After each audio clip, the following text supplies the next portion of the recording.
Так, холодный пуск без крышки у вас.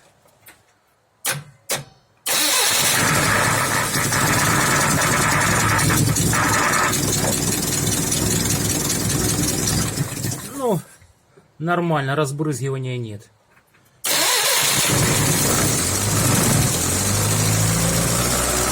Хорош, отлично работает, все.